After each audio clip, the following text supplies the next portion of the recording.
Okay, I was in a house here in Lakeland and working for a home health agency. And in the middle of May, everything just kind of imploded. I lost a house, I lost a job, I lost everything I had. And I was homeless for several weeks. I was a Talbot House person. And then a friend had a horrible place, but it had 4 walls and it had a roof, and so I stayed there for a while. So I was able to start rebuilding. And then in December, on a fluke, I applied for Citrus Connection through Indeed and had the interview on a Thursday morning. Wow. So I called the second interview and said, I won't be needing that interview. I've been offered a position, I'm going to accept it. And then things just went from there. I tried very hard, Dave, to think of what happened as maybe a lesson from God, to learn to appreciate, learn the definition of humility and appreciation. And I tried to face it that way. But I'll tell you, there were days when I just didn't even want to get up. There was nothing to get up for. You understand hardships and that they are doing without what other people take for granted. And so I think it gives them a little insight. And again, I want to choose to believe it was a lesson. I needed to learn this.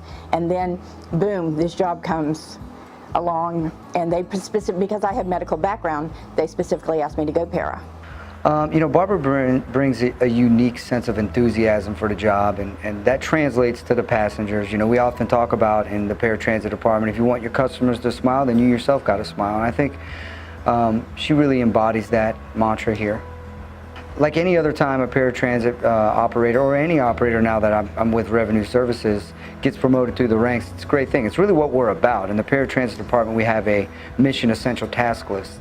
And that's basically our 4 fundamental things that we want to do here. And that's to care, create, grow, and succeed.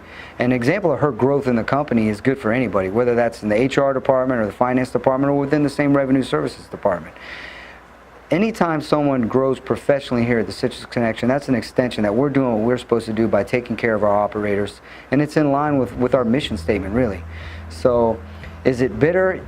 To an extent it is, but at the end of the day, we're here to take care of people. And I understand, like what we expect from the rest of our leaders at Citrus Connection, that by taking care of operators, they're going to take care of passengers, which is what we're here to do. So if we're getting people promoted, then we're doing a good job taking care of them. In the medical field, I was always in an administrative position. I was never clinical, and I just always seemed to be happiest in an assistant position. And so when I was approached about this, it just seemed to be the right time. And so I want to stay with Citrus Connection. I want to retire with Citrus Connection. I didn't know how long I could be a driver. And so when this position came up, I made a move, and I'm just thrilled that it worked out the way it did. Actually, I hung up on Steve. I was so excited. I promptly called him back, and he's like, Barbara, when somebody offers you a job, you may not want to hang up on him. I'm like, I was excited. And then, of course, I cried. Well, I think that some of the things that I was very impressed with Barbara on is her approach as the section chair for the TWU and the efforts that she made to avail herself to employees who were covered under the collective bargaining agreement. That was certainly her having that knowledge was something no other candidate had. No one, I mean, having labor relations experience on either side of the table is a very rare commodity. And so her having that coming in really did separate her in a unique way. Well, promoting somebody internally has a lot of advantages.